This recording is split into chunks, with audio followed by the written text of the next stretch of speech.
நீ நல்லவளா இருந்தா இப்ப என்ன சொல்லிருக்கணும் தெரியுமா? செந்தில்வேல், நீ செஞ்சதுதான் சரி, நான் உனக்கு ஹெல்ப் பண்றேன்னு சொல்லிருக்கணும். நியாய தர்மத்துக்கு முன்னாடி மாமனார்ங்கிற உணர்வு வந்து தடுக்குதுல்ல? டாடி, போட்டோ சூப்பரா இருக்கா?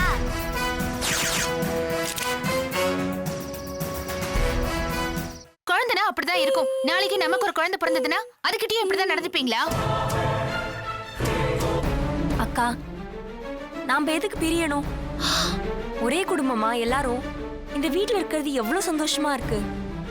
இதை விட்டுட்டு தனித்தனியா போய் ஏங்கா கஷ்டப்படணும்? நீ போட்ட வேலைய நீயே எடுத்தெறிஞ்சிட்டு சத்தம் போடாம வந்து இங்க உக்காந்துக்கணும். இல்ல நானே அந்த வேலைய புடுங்கி எரிஞ்சிருவேன் சொல்லிட்டேன்.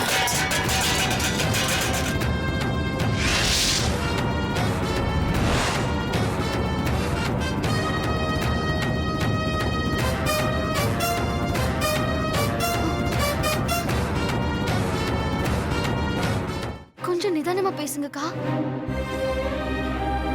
உங்க கோவத்தை உங்க வயித்துல இருக்கிற குழந்தை தாங்காது. நான் வேணா இந்த விஷயமா வெற்றி கிட்ட பேசுறேன். ஐயோ, நிமிஷத்துக்கு நிமிஷம் என்னமா கலர் கலரா சீன் போடுற? என் மேலயும் என் புள்ள மேலயும் நீ என்னடி அக்கறைப்படுற புதுசா? இந்த பிரச்சனைய உன் முன்னாடி கொண்டு வந்து கேள்வி கேட்கறது நான். எனக்கு பதில் சொல்லாம உன் புருஷன் கிட்ட பேசுறேன்னா என்னடி அர்த்தம்? என்னால உங்ககிட்ட இப்ப எதையுமே புரிய வைக்க முடியாது. என் நிலைமையில நீங்க இருந்தாதான் என்னோட வலி என்னன்னு உங்களுக்கு தெரியும். சும்மா இவ்வளவு காயப்படுத்துறீங்க. போதும்டி, போதும். உன் டிராமா எல்லாம் போதும். நான் எதையுமே கேட்க தயாரா இல்ல. நாளை காலையில முள்வேலி அதே இடத்துல இருந்தா நீ இந்த இடத்துல இருக்க மாட்ட. அத ஞாபகத்துல வச்சுக்கோ. சொல்லிட்டேன். வாயா போலாம். இருத்துன்னு சொல்றத கேளுத்துன்னு இரு.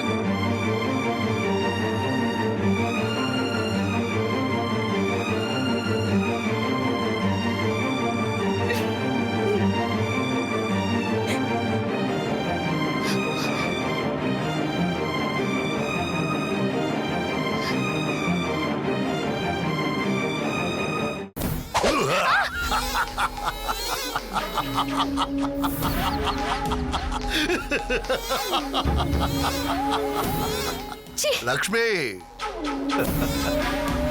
இந்த உலகமே மாயை.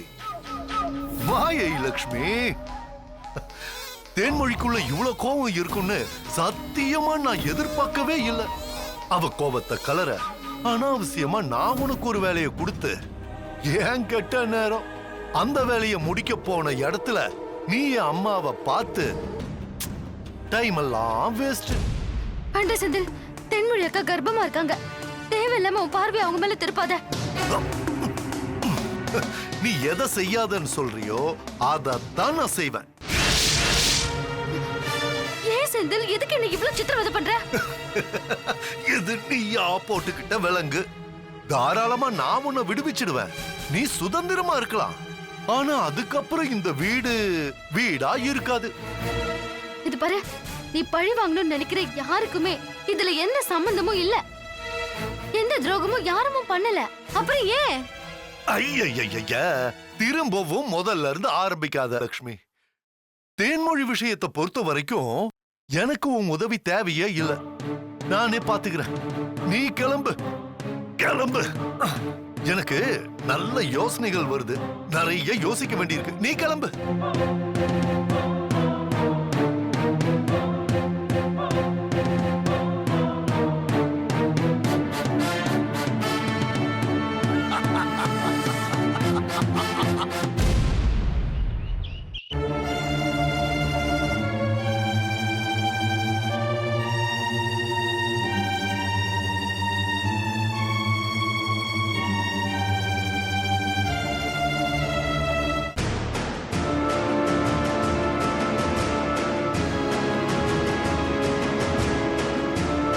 சந்தோஷ், நான் உங்ககிட்ட பேச்சுவார்த்தை நடத்த வரல.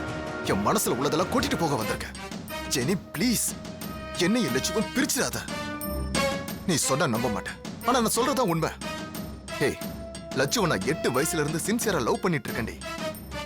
ச்சே, நான் சிங்கப்பூர் வந்தது தப்பு, பாலா போன உன்னை பார்த்தது தப்பு, அந்த குடி பழக்கத்தில் விழுந்து தொலைஞ்சது தப்பு. இந்த மாதிரி நான் பண்ண சின்ன சின்ன தப்பெல்லாம் என் வாழ்க்கையை சிதைச்சிருமோன்னு பயமா இருக்கு. திடீர்னு ஒரு நாள் 4 வயசு பையனை என் முன்னாடி கொண்டு வந்து நிறுத்தி, இவன் தான் நம்ம பையனை சொன்னப்போ, இது உண்மையா பொய்யா, எதுக்கு இப்படி சொல்றா, பணம் பறிக்க வந்திருக்காளா, பங்கு போட வந்திருக்காளா, இப்படி எதுவுமே எனக்கு தோணல. முதல்ல தோணுன விஷயம், ஐயோ இது என் லட்சுக்கு தெரியக்கூடாதுன்னு தான். நீ என்ன நேசிக்கிறதும் என் மேல வச்சிருக்க காதலுக்காகத்தான் நீ போராடுறதுங்கிறது உண்மையா இருந்தா என்னோட வழி உனக்கு புரிஞ்சிருக்கும் ஜெனி. நீ எந்த காதலுக்காக என்கிட்ட சண்டை போடுறியோ அதே காதலுக்காகத்தான் நானும் விட்டு கொடுக்க முடியாத நிலைமையில இருக்க. என்ன தவிர நீ என்ன வேணாலும் கேளு ஜெனி, நான் தரேன். ஆனா என் லட்சுவ மட்டும் பிரிச்சிடாத ஜெனி. கல்யாணம் ஆன நாள்ல இருந்து ஒரு தடவை கூட அவ என் மேல கோவப்பட்டதே கிடையாது. முதல் தடவையா நேத்து கோவப்பட்டா, அதுவும் வசந்துக்காக. அப்போ துடிக்க ஆரம்பிச்ச மனசு இன்னும் இயல்பு நிலைக்கு வரல. இது வளரக்கூடாது ஜெனி, அது உன் கையில தான் இருக்கு. என்னை விட்டு விலகி போயிடு ஜெனி. ஒரு வார்த்தை, ஒரே ஒரு வார்த்தை லட்சு உங்க மேல கோவப்பட்டு பேசினதுக்கே இப்படி துடிக்கிறீங்களே. நீங்க பேசின ஒவ்வொரு வார்த்தையும் என்னை எவ்வளவு துடிக்க வச்சிருக்கோன்னு ஒரு நாள் அதை யோசிச்சு பாத்தீங்களா? நீ திரும்பவும் முதல்ல இருந்து ஆரம்பிக்காதா ஜெனி. இவ்வளவு நேரமா பக்கம் பக்கமா நீங்க பேசினதெல்லாம் நான் கேட்டல. இப்ப நான் பேசுறேன், நீங்க கேளுங்க. உங்க அழுகைக்கோ ஆத்திரத்துக்கோ மனசு இலகில நான் இந்த வீட்டை விட்டு போக மாட்டேன். வேணும்னா உங்களுக்கு ஒரு சின்ன ஆஃபர் தரேன். இதே வீட்ல இதே ரூம்ல நம்ம 2 பேரும் கணவன் மனைவியா வாழ்வோம். அது கடைசி வரைக்கும் லட்சுக்கு தெரியாம பாத்துக்க வேண்டியது ஏன் பொறுப்பு. சரின்னு தலையாட்டிட்டு அப்புறம் என் மனசை மாத்த முயற்சி பண்ணக்கூடாது. இந்த ரூம்குள்ள வரும்போதெல்லாம் செருப்ப வாசலே விட்டுட்டு வர மாதிரி லட்சியோட ஞாபகத்தையும் விட்டுட்டு வரணும். நீங்க, நான், வசந்த் ஒரு சின்ன குடும்பமா வாழ்ந்துருவோம். என்ன சொல்றீங்க சந்தோஷ்? ஜெனி,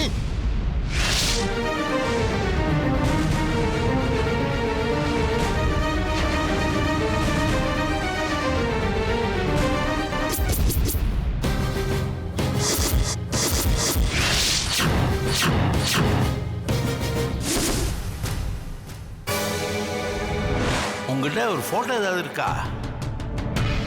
இல்ல அங்கிள். அப்புறம் எப்படிமா கண்டுபிடிக்கிறது? அவர் கண்ணு, மூக்கு, நெத்தி புருவம் எல்லாமே வசந்த் மாதிரியே இருக்கும்.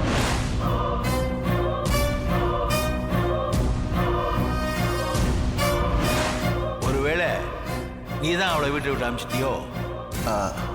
நான் எதுக்குப்பா அவளை வீட்டை விட்டு? அவ வந்ததுல இருந்தே உனக்கு பிடிக்கல. அம்மா பேர் என்ன? சித்ரா. அவங்களுக்கு வேற ஏதாவது பேர் இருக்கா? தாத்தா உங்களுக்கு எத்தனை பேரு? ஒண்ணுதான். அப்பனா எனக்கும் எங்க அம்மாக்கும் எப்படி 2 பேர் இருக்கும்? அம்மா, எனக்கு ஆன்ட்டி சாக்லேட் கொடுத்தாங்க.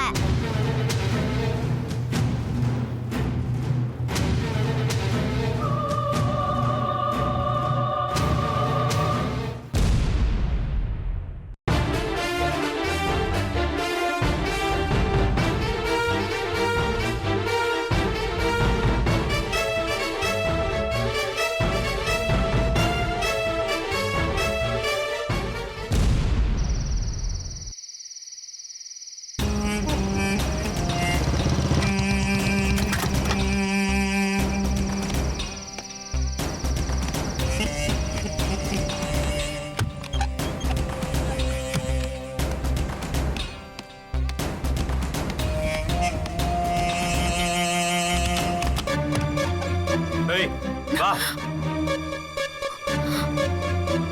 சாப்பிட்டு பேசாம படுக்கணும். சத்தம் வந்துச்சு சாங் எடுத்துருவேன். புடி.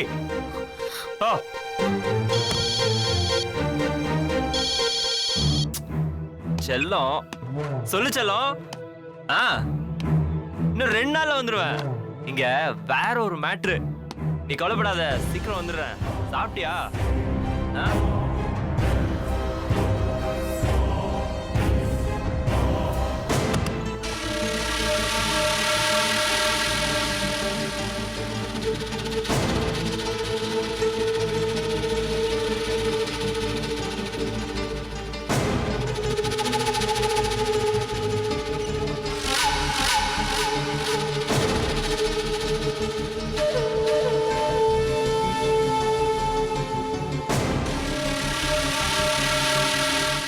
பார்க்காம தூக்கம் இல்லை செல்லம். நான் வந்துடுறேன் செல்லம். இன்னும் 2 நாள்ல வந்துடுவேன்.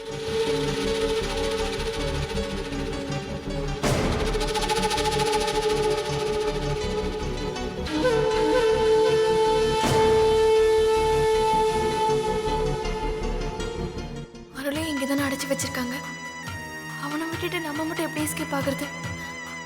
என்ன காப்பாத்த போய் தானே அவனும் மாட்டிக்கிட்டான். எப்படியாவது அவனையும் காப்பாத்தி கூட்டிட்டு போயிடணும்.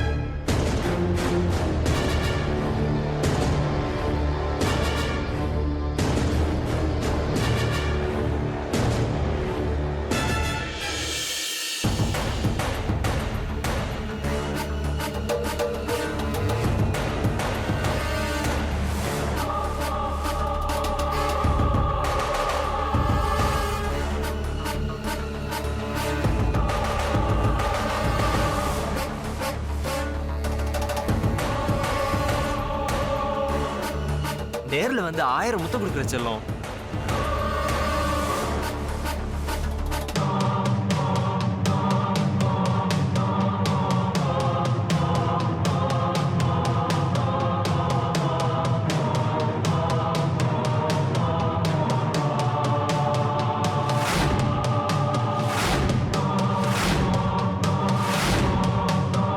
கண்டிப்பா வாங்கிட்டு வரேன் செல்லம்.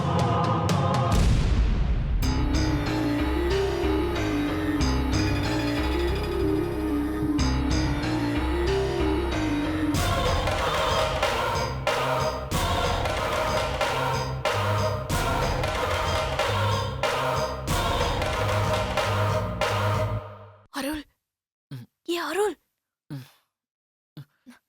இந்து சாவி சாவி என்கிட்ட தான் இருக்கு. எல்லாரும் தூங்கிட்டு இருக்கானுங்க. இப்ப போனா நம்ம தப்பிச்சிடலாம். வா.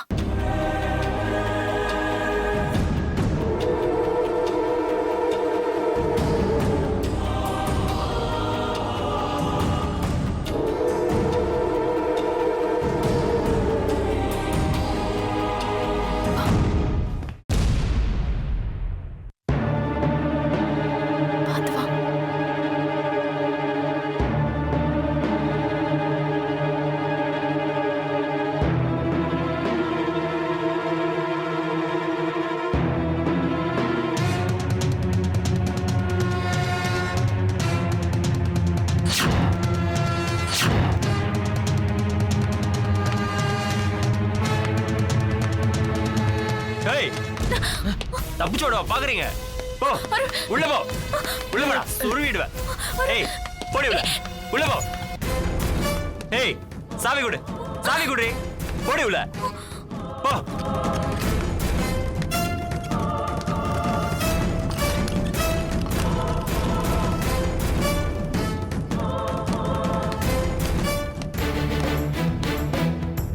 அவன் சொன்னா நீ பண்ண தப்புக்கு என்ன அடிக்க வரியா?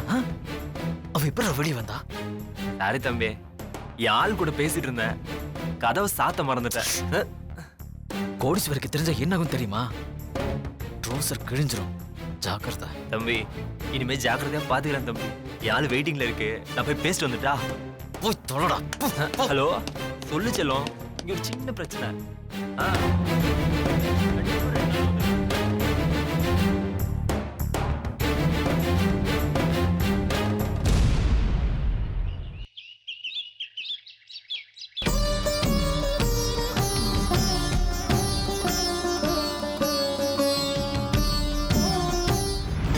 தெரியாது உனக்கு?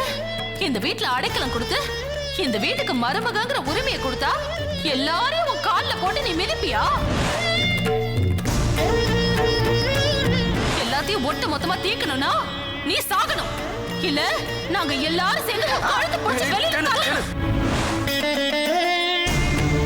இத பாரு, நாளைக்கு காலையில வரைக்கும் உனக்கு டைம். நீ போட்ட வேலைய நீயே எடுத்தெறிஞ்சிட்டு சத்தம் போடாம வந்து இங்க உக்காந்துக்கணும். விஷயத்தை பொறுத்த வரைக்கும் எனக்கு உன் உதவி தேவையே இல்லை. நானே பாத்துக்கிறேன்.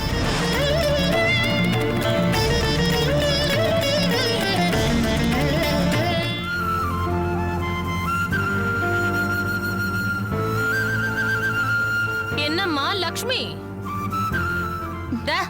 உட்காரு. ரொம்ப மரியாதை கொடுக்கற மாதிரி நடிக்காத. நல்லா நடிக்கிற. பண்றதெல்லாம் பண்ணிட்டு அப்படியே ஒண்ணு தெரியாத மாதிரி இந்த சாமி முன்னாடி உட்கார்ந்துருக்க. ஆமா, போட்டிருந்த முள்வேலியெல்லாம் எடுக்க சொல்லிட்டியா? அக்கா, நான் உங்ககிட்ட ஒரு விஷயம் சொல்லணும். அது அப்புறம் பேசிக்கலாம். ஏய், அந்த பிரச்சனை தீராம நான் வேற எதையும் உன்கிட்ட பேச தயாரா இல்ல. அக்கா, எது நடந்தாலும் நீங்க கொஞ்சம் அமைதியா இருங்க. அப்பதான் எல்லா பிரச்சனையும் சரியாகும். நீங்க எதையாவது பேசி எதையாவது ஒண்ணு கலறி விட்டு எதையாவது செய்யணும்னு நினைச்சா எல்லாருக்குமே ஆபத்து தான். ஆபத்தா? யாருக்குடி ஆபத்து? யாருக்கு ஆபத்து? உனக்கா? நல்லா பேசுறடி. அம்மாடி, எல்லாத்தையும் ஒவ்வொன்னா சுருட்டி சுருட்டி உன் முந்தானையில திணிச்சுக்குவ. அத பத்தி நான் பேசக்கூடாதுல்ல? கேள்வியே கேட்க கூடாது. அப்பப்பா, நல்லா இருக்குமா உன் நியாயம்? எனக்கா, உங்களுக்கு நான் எப்படி புரிய வைக்கிறதுன்னே தெரியல. ஏய், நீ எதையும் புரிய வைக்க வேண்டாம். நான் தானே இந்த வீட்டு மூத்த மருமக. என்கிட்ட இருக்க வேண்டிய கொத்து சாவிய முதல்ல மரியாதையா திருப்பி கொடு. குடடினா குடடி. கைய தள்ளி விடுற அளவுக்கு அவ்வளவு திமிரா? குடுன்னு சொல்றேன்ல. நான் சொல்றத புரிஞ்சுக்கோங்க. அம்மா லக்ஷ்மி, அதாம்மா மோர. இத பாரு, இது எங்களோட குடும்ப பிரச்சனை. நீ தலையிடாத. மன்னிச்சுக்க லக்ஷ்மி. நான் உன் தாய் மாமங்கிற பழைய பாசத்துல சொல்லிட்டேன். நீங்களும் என்ன மன்னிச்சிடுங்கம்மா. நான் இந்த வீட்டு வேலைக்காரன். இதையெல்லாம் எடுத்து சொல்றதுக்கு எனக்கு எந்த உரிமையும் இல்ல. இத பாருங்க, நியாயத்தை யார் வேணாலும் பேசலாம், தப்பே இல்லங்க. நீங்க சொல்லுங்க, யார் பக்கங்க நியாயம் இருக்கு? உங்க பக்கம்தாம்மா. ஏய், இப்ப என்னடி சொல்ற? என்னால என்ன சொல்ல முடியும்? அப்ப அந்த கொத்து சாவியை வச்சுட்டு முதல்ல கிளம்பு. அக்கா, இது நீங்க கொடுத்தது இல்ல. அப்போ இந்த வீட்ல எனக்கு எந்த உரிமை இல்லைன்னு சொல்றியா? அத பத்தி என்கிட்ட கேட்காதீங்க. கேட்க வேண்டியவங்க கிட்ட போய் கேளுங்க, போங்க. என்ன லக்ஷ்மி, சின்ன பிரச்சனை இத பெருசாக்கி உன் மாமனார் முன்னாடி கொண்டு போய் நிறுத்திடுவே போல இருக்க. இது பாரு, நான் அப்படியெல்லாம் நினைக்கல. நீயே ஏதாவது சொல்லி அவங்கள ஏத்தி விடாத. அவங்க மனசு நீ கெடுக்காத. நான் அப்படி என்ன ஏத்தி விட்டேன்? கொத்து சாவி இல்லனா சொத்தை பிரிச்சு கொடுன்னு புருஷன்கிட்ட சண்டையா போட சொன்ன? இல்ல நான் இந்த வீட்டோட மூத்த மருமகன் சொல்லி உரிமையை கேட்கவா சொன்ன? அப்படி இல்லனா இந்த குடும்பத்தோட வாரிசு அவங்க வயித்துல வளருதுன்னு தேன்மொழி அம்மாவுக்கு வேண்டியதெல்லாம் வாங்கி கொடுக்கவா சொன்ன? என்ன லக்ஷ்மி, சொல்லு லக்ஷ்மி, நான் அப்படியா சொன்னேன்? ஐயோ, நான் ஒரு முட்டாளு. நீங்க சொன்ன மாதிரிதான். அக்கா, அவர்தான் ஏதோ பேசிட்டு இருக்காரு. செந்தில், நீ தேவையில்லாம பேசிட்டு இருக்க. சொத்தை பிரிச்சு தரலனா கர்ப்பத்தை கலைச்சிடுவேன்னு தேன்மொழி அம்மாவை பயமுறுத்தவா சொன்ன? இந்த பாவத்தையெல்லாம் நான் செய்ய சொல்வேனா?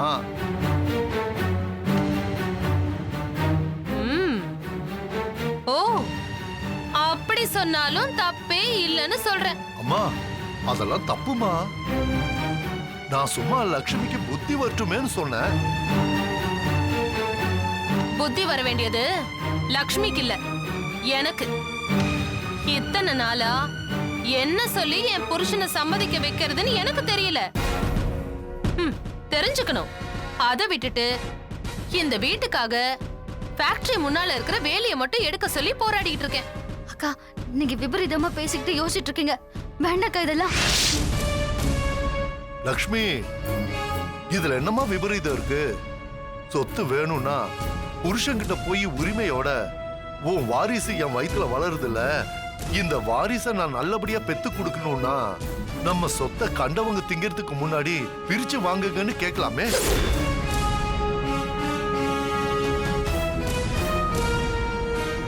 ஐயோ, இவ்வளவு நாள் இது தெரியாம தான் இருந்தேன். ஆனா இப்ப தெரிஞ்சு போச்சுல. அக்கா, அவர் சொல்றதெல்லாம் கேட்காதீங்கக்கா. நானும் அதைத்தாமா சொல்றேன். நான் சொன்னதெல்லாம் மறந்துடு. என்ன, இந்த குடும்பத்துக்குள்ள குழப்பத்தை உண்டு பண்ணிடாத. பாவம், அந்த பாவம் எனக்கு வேண்டாமா. இங்க பாருங்க, எனக்கும் அறிவு இருக்கு. நீங்க சொன்னதுனால மட்டும் இல்ல, இதுதான் சரின்னு எனக்கும் படுது. இதோ பாருமா.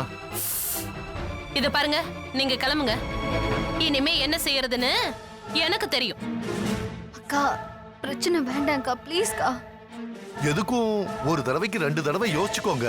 ம், யோசிச்சிட்டேன். நீங்க கிளம்புங்க. சரிங்கம்மா, உங்க விருப்பம். நான் கிளம்புறேன். அக்கா உங்களுக்கு என்ன அந்த வேலையை தானே எடுக்கணும்? நான் அதை பாத்துக்கிறேன். தேவையில்லாம குடும்பத்துல குழப்பத்தை உண்டு பண்ணாதீங்க. ம், லக்ஷ்மி, நீ வேலையே எடுக்க வேண்டாம். அது அங்கேயே இருக்கட்டும். அப்பதான் என்னால பிரச்சனை பண்ண முடியும். புரியுதா?